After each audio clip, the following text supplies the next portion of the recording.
Disclaimer. इस लेख व वीडियो में निहित किसी भी जानकारी सामग्री गणना की सटीकता या विश्वसनीयता की गारंटी नहीं है। विभिन्न माध्यमों, ज्योतिषियों, पंचांग प्रवचनों, मान्यताओं, धर्म ग्रंथों से संग्रहित कर ये जानकारियां आप तक पहुंचाई जाती हैं। हमारा उद्देश्य महज सूचना पहुंचाना है। इसके उपयोगकर्ता इसे महज सूचना समझकर ही लें। इसके अतिरिक्त इसके किसी भी उपयोग की जिम्मेदारी स्वयं उपयोगकर्ता की ही रहेगी। धन्यवाद। मंत्र जप की सरलतम विधि। सृष्टि से पहले जब कुछ भी नहीं था, तब शून्य में वहां एक ध्वनि मात्र होती थी। वह ध्वनि अथवा नाद था ओम। किसी शब्द, नाम आदि का निरंतर गुंजन अर्थात मंत्र। उस मंत्र में शब्द था, एक स्वर था।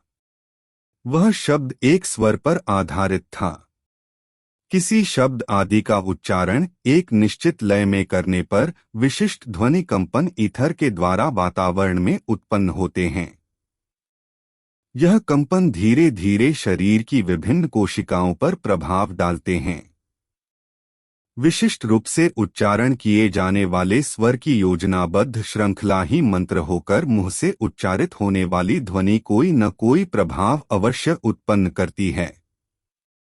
इसी आधार को मानकर ध्वनि का वर्गीकरण दो रूपों में किया गया है, जिन्हें हिंदी वर्णमाला में स्वर और व्यंजन नाम से जाना जाता है। मंत्र ध्वनि और नाद पर आधारित है। नाद शब्दों और स्वरों से उत्पन्न होता है। यदि कोई गायक मंत्र ज्ञाता भी है, तो वह ऐसा स्वर उत्पन्न कर सकता है जो प्रभावशाली हो। इसको इस प्रकार से देखा जा सकता है। यदि स्वर की आवृत्ति किसी कांच, बर्फ अथवा पत्थर आदि की स्वाभाविक आवृत्ति से मिला दी जाए, तो अनुनाद के कारण वस्तु का कंपन आयाम बहुत अधिक हो जाएगा और वह वस्तु खंडित हो जाएगी। यही कारण है कि फौजियों, सैनिकों की एक लय ताल में उठने वाली कदमों की चाप उस समय बदलवा दी जाती है जब समूह रूप में वह किसी पुल पर से जा रहे होते हैं, क्योंकि पुल पर एक ताल और लय में कदमों की आवृत्ति पुल की स्वाभाविक आवृत्ति के बराबर होने से उसमें अनुनाद के कारण बहुत अधिक आयाम के कंपन उत्पन्न होने लगते हैं। परिणाम स्वरूप पुल क्षतिग्रस्त हो सकता है। यह शब्द और नाद का ही तो प्रभाव है। अब कल्पना करिए मंत्र जाप की शक्ति का। वह तो किसी शक्तिशाली बम से भी अधिक प्रभावशाली हो सकता है। किसी शब्द की अनुप्रस्थ तरंगों के साथ जब लयबद्धता हो जाती है, तब वह प्रभावशाली होने लगता है। यही मंत्र का सिद्धांत है और यही मंत्र का रहस्य है। इसलिए कोई भी मंत्र जाप निरंतर एक लय, नाद, आवृत्ति विशेष में किए जाने पर ही कार्य करता है। मंत्र जाप में विशेष रूप से इसीलिए शुद्ध उच्चारण, लय तथा आवृत्ति का अनुसरण करना अनिवार्य है, तभी मंत्र प्रभावी सिद्ध हो सकेगा। नाम, मंत्र, श्लोक, स्तोत्र, चालीसा, अष्टक, दशक शब्दों की पुनरावृत्ति से एक चक्र बनता है। जैसे पृथ्वी के अपनी धुरी पर निरंतर घूमते रहने से आकर्षण शक्ति पैदा होती है, ठीक इसी प्रकार जप की परिभ्रमण क्रिया से शक्ति का अभिवर्धन होता है। पदार्थ तंत्र में पदार्थ को जप से शक्ति एवं विद्युत में परिवर्तित किया जाता है। जगत का मूल तत्व विद्युत ही है। प्रकंपन द्वारा ही सूक्ष्म तथा स्थूल पदार्थ का अनुभव होता है। वृक्ष, वनस्पति, विग्रह, यंत्र, मूर्ति, रंग, रूप आदि सब विद्युत के ही तो कार्य हैं, जो स्वतः चालित प्राकृतिक प्रक्रिया द्वारा संचालित हो रहे हैं। परंतु सुनने में यह अनोखा सा लगता है कि किसी मंत्र, दोहा, चौपाई आदि का सतत जप कार्य की सिद्धि भी करवा सकता है। अज्ञानी तथा नास्तिक आदि के लिए तो यह रहस्य भाव ठीक भी है, परंतु बौद्धिक और सनातनी वर्ग के लिए नहीं। रुद्रयामल तंत्र में शिवजी ने कहा भी है, हे प्राणवल्लभे, अवैष्णव, नास्तिक, गुरु सेवा रहित, अनर्थकारी, क्रोधी आदि ऐसे अनाधिकारी को मंत्र अथवा नाम जप की महिमा अथवा विधि कभी न दें। कुमार्गामी अपने पुत्र तक को यह विद्या न दें। तनमन और धन से गुरु शुश्रूषा करने वालों को यह विधि दें। किसी भी देवी देवता का सतत नाम जप यदि लयबद्धता से किया जाए तो वह अपने में स्वयं ही एक सिद्ध मंत्र बन जाता है। जप की शास्त्रोक्त विधि तो बहुत ही क्लिष्ट है। किसी नाम अथवा मंत्र से इच्छित फल की प्राप्ति के लिए उसमें पुरुषचरण करने का विधान है। पुरुषचरण क्रिया युक्त मंत्र शीघ्र फलप्रद होता है। मंत्रादि की पुरुषचरण क्रिया कर लेने पर कोई भी सिद्धि अपने आराध्य मंत्र के द्वारा सरलता से प्राप्त की जा सकती है। पुरुषचरण के 2 चरण हैं। किसी कार्य की सिद्धि के लिए पहले से ही उपाय सोचना, तदनुसार अनुष्ठान करना तथा किसी मंत्र, नाम जप, स्तोत्र आदि को अभीष्ट कार्य की सिद्धि के लिए नियमपूर्वक सतत जपना। इष्ट सिद्धि की कामना से सर्वप्रथम मंत्र, नामादि का पुरस्चरण कर लें। अर्थात मंत्र में जितने अक्षर हैं उतने लाख जप करें। मंत्र का दशांश अर्थात 10वां भाग हवन करें। हवन के लिए मंत्र के अंत में स्वाहा बोलें। हवन का दशांश तर्पण करें, अर्थात मंत्र के अंत में तर्पयामी बोलें। तर्पण का दशांश मार्जन करें, अर्थात मंत्र के अंत में मार्जयामी अथवा अभिसिंचयामी बोलें। मार्जन का दशांश साधु ब्राह्मण आदि को श्रद्धा भाव से भोजन कराएं, दक्षिण आदि से उनको प्रसन्न करके उनका आशीर्वाद लें। इस प्रकार पुरुषचरण से मंत्र साधक का कुछ भी असाध्य नहीं रह जाता।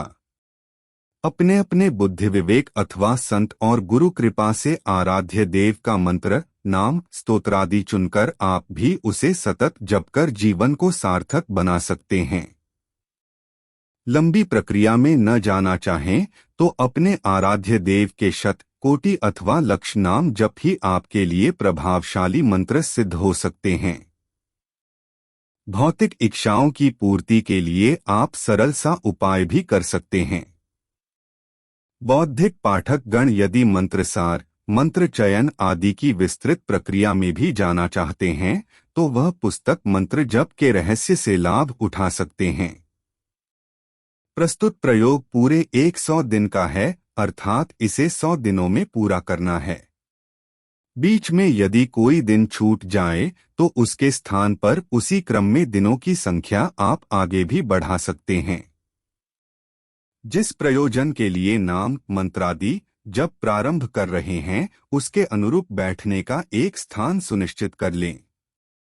प्रयोजन स्थान: सर्व कार्य सिद्धि अगस्त्य अथवा पीपल के नीचे, लक्ष्मी कृपा कैथ अथवा बेल वृक्ष के नीचे, संतान सुख आम, मालती अथवा अलसी वृक्ष के नीचे, भूमिभवन जामुन वृक्ष के नीचे, धनधान्य बरगद अथवा कदम वृक्ष के नीचे, पारिवारिक सुख विवाह आदि किसी नदी का तट, आरोग्य अथवा आयुष्य शिव मंदिर, सर्वकामना सिद्धि देवालय अथवा पवित्र नदी का तट।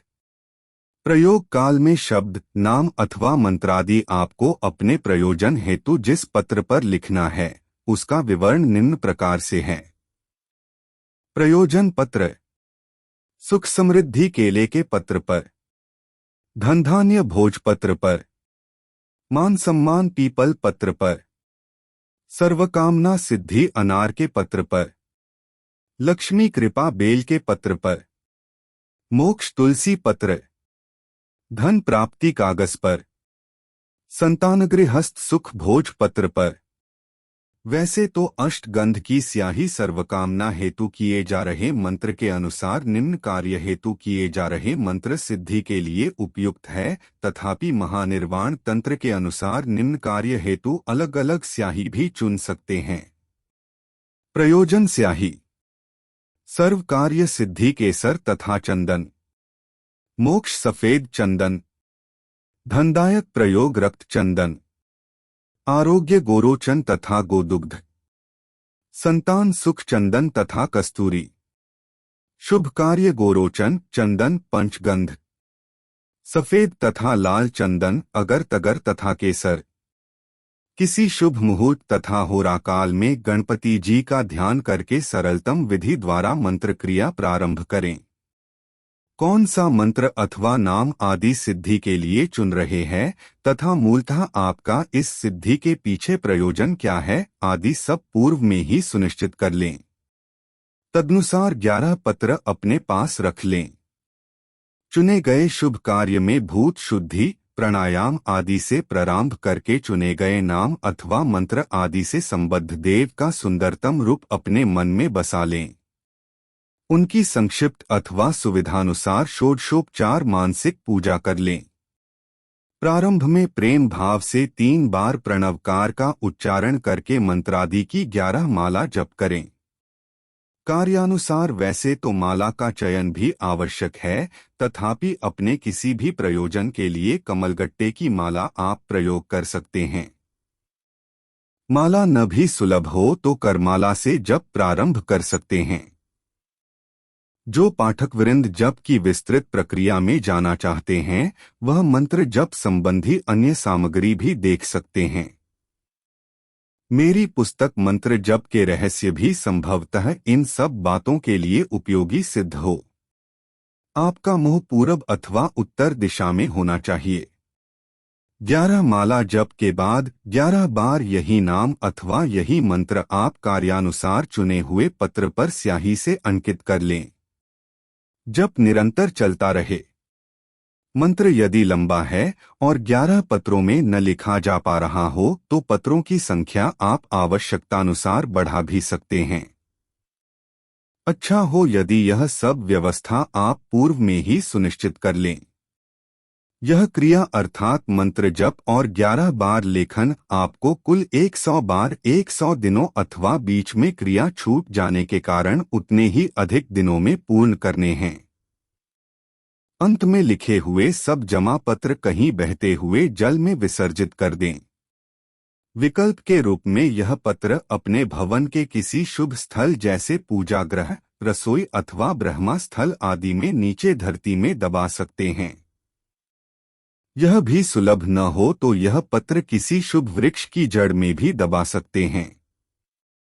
पूरे अनुष्ठान काल में यदि आप निरामिष अकेले रहें तथा एक ही बार भोजन ग्रहण करें तो वांछित फल की प्राप्ति शीघ्र होगी। यदि यथासंभव निम्न बातों का और ध्यान रख सकते हैं तब तो सोने पे सुहागा है। मंत्र क्रिया का उद्देश्य सात्विक तथा दुष्कामना से दूर हो। प्रयोग काल में मन, कर्म व वचन से आप शुद्ध हों। ब्रह्मचर्य तथा कुशासन अथवा कंबल का प्रयोग करें। लेखन कार्य उसी नाप अथवा मंत्रोच्चार साथ साथ करें।